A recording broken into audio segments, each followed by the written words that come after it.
देखते हैं कोण ए और कोण बी न्यून कोण हो, जहां cos A बराबर cos B, तो दिखाइए कि कोण A बराबर कोण B।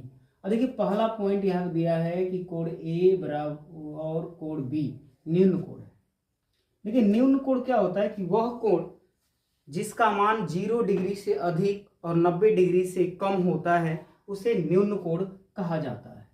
यानी न्यून कोण का अर्थ हुआ, ठीक, तो सबसे पहले हम लोग क्या करते हैं कि एक समकोण त्रिभुज लेते हैं और समकोण त्रिभुज में एक कोण 90 डिग्री का होता है और बाकी दो कोण जो होते हैं वो न्यून कोण होते हैं। तो हम यहाँ पर कोण ए लिख देते हैं और वहाँ पे कोण बी और यहाँ पर कोण सी लिख देते हैं। यहाँ पे जो कोण ए है और कोण जो बी है वो न्यून कोण है जिसका मान 90 डिग्री से कम होगा और 0 डिग्री से अधिक होगा। अब देखिए दूसरा पॉइंट क्या दिया है कि cos A बराबर cos B। लिखेंगे कि कोण A और कोण B न्यून कोण है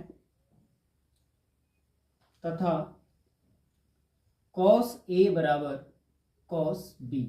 अब देखिए यहाँ पे cos A और cos B दोनों बराबर दिया हुआ है, तो देखिए ये जो समकोण त्रिभुज में इसको हम बोलते हैं आधार और इसको बोला जाता है लंब और इस भुजा को कहा जाता है कर्ण। जो समकोण त्रिभुज की सबसे बड़ी भुजा जो है कर्ण कहलाती है। तो देखिए cos बराबर क्या होता है, cos थीटा बराबर होता है आधार बटे में कर्ण, आधार बटे में कर्ण होता है। तो यहाँ पे आधार बटे में कर्ण, तो देखिए cos A है तो यहाँ पर एंगल A दिया हुआ है, तो एंगल A के पर आएंगे हम लोग और एंगल A के सामने वाली जो भुजा है वो लंब कहलाएगी और जो बाकी ये भुजा बच जाएगी आधार कहलाएगी और ये सबसे बड़ी भुजा जो है ये कर्ण होती है। तो एक कोण A के सामने वाली भुजा लंब होगी और ये वाली भुजा आधार होगी और cos थीटा बराबर होता है आधार बटे में कर्ण, इसलिए cos A बराबर हमारा हो जाएगा आधार बटे में कर्ण। तो आधार कितना है AC और कर्ण कितना हो जाएगा AB बराबर cos B। तो cos B दिया हुआ है तो cos B यानी एंगल हम B के सामने से देखेंगे, अब इसे हटाएंगे तो एंगल B पर आएंगे तो B के सामने वाली भुजा जो है अब ये क्या हो जाएगी, लंब हो जाएगी और ये वाली जो भुजा है ये क्या हो जाएगी, अब ये भुजा B एंगल से देखेंगे तो ये भुजा लंब हो जाएगी और ये वाली जो भुजा हो जाएगी वो आधार हो जाएगी। तो AC जो है लंब है तो AC और आधार जो है BC और कर्ण हो गया AB। तो हमें cos थीटा होता है आधार बटे में कर्ण, तो B से देखेंगे तो B एंगल के सामने जो है ये लंब हो गया तो ये आधार, तो आधार क्या है हमारा BC और ये जो कर्ण है वो है AB, या AB से AB कट जाएगा तो बचेगा AC बराबर BC। अब देखिए एक समकोण त्रिभुज जो ये हम लोगों ने बनाया था, तो यहाँ पे जो हम लोगों ने समकोण त्रिभुज बनाया था यहाँ पे C, यहाँ पे A और यहाँ पर B, A और B जो है न्यून कोण थे। अब देखिए यहाँ पे करें कि AC जो भुजा है वो BC के बराबर, लिख सकते हैं हम लोग कि समद्विबाहु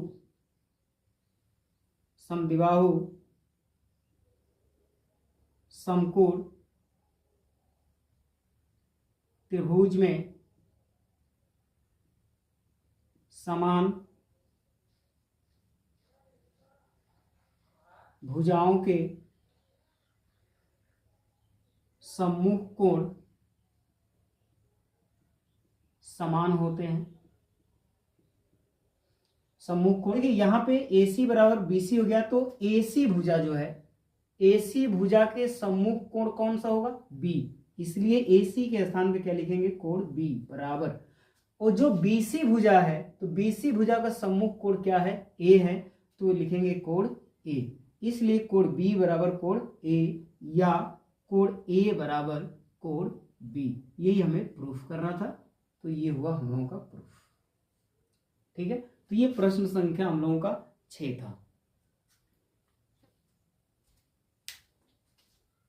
हम लोग प्रश्न संख्या 7 पे आ जाते हैं। यदि cot थीटा बराबर 7/8, तो पहला सवाल है 1 plus sine theta into 1 minus sine theta बटे में 1 plus cos theta into 1 minus cos theta का मान निकालना है। दूसरा जो प्रश्न है हम लोगों का कॉट स्क्वायर थीटा का मान निकालना है।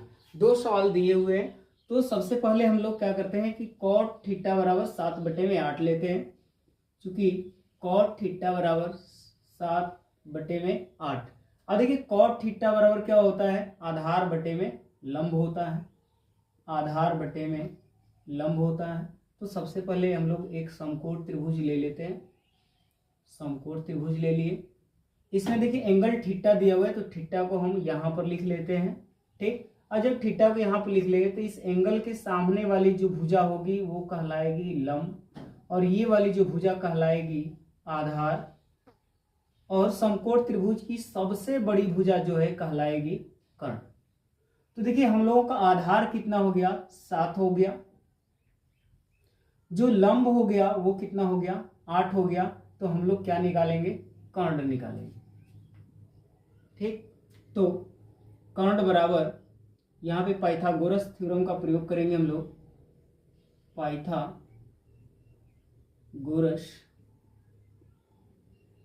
प्रमेय से हम लोग निकालेंगे कर्ण बराबर हो जाएगा रूट में लंब स्क्वायर प्लस आधार स्क्वायर। लंब कितना है, लंब 8 है, तो 8 का स्क्वायर प्लस आधार कितना है 7, तो 7 का स्क्वायर। 8 का स्क्वायर जो है 64 हो जाएगा, 7 का स्क्वायर हो जाएगा 49। और देखिए 64 में 49 को हम जोड़ देंगे तो हो जाएगा 113, यानी कर्ण का जो मान आ गया रूट 113 आ गया। और देखिए सवाल नंबर फर्स्ट में हम लोगों का क्या है, साइन थीटा है और ये कॉस थीटा है, तो हम साइन थीटा और कॉस थीटा का मान निकाल लेते हैं। साइन थीटा बराबर हो जाएगा, साइन थीटा बराबर लंब बटे में कर्ण। तो देखिए लंब कितना है 8 है, और कर्ण कितना है रूट 113 है। अब यहाँ पे कॉस थीटा बराबर निकाल लेते हैं। कॉस थीटा बराबर होता है आधार बटे में कर्ण। तो देखिए यहाँ पे आधार कितना है 7 है, और कर्ण कितना है रूट 113 है।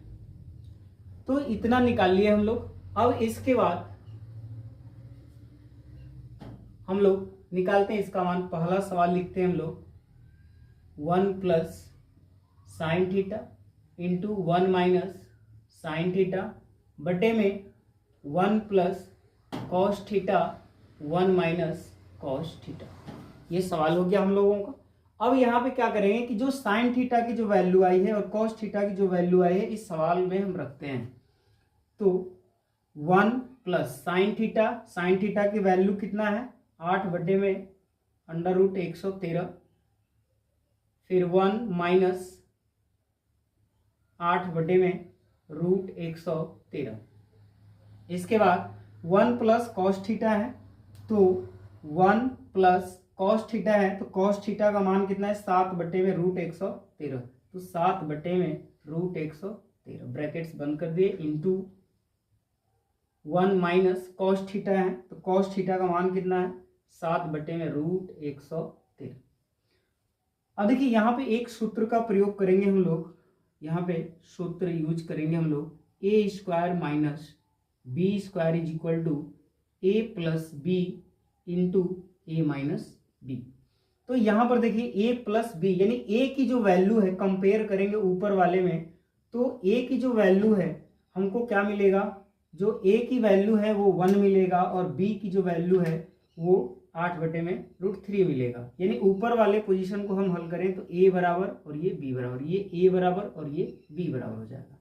तो देखिए ए स्क्वायर माइनस बी स्क्वायर जाएगा, माइनस बी स्क्वायर होता है तो बी का मान कितना है 8 बटे में रूट 113 का स्क्वायर बटे में, फिर नीचे वाला भी है ए plus B into A minus B, इसी फॉर्मूले पे है, तो 1 का स्क्वायर कर लेंगे, फिर माइनस बी स्क्वायर, तो बी का मान है 7 बटे में रूट 113 का स्क्वायर।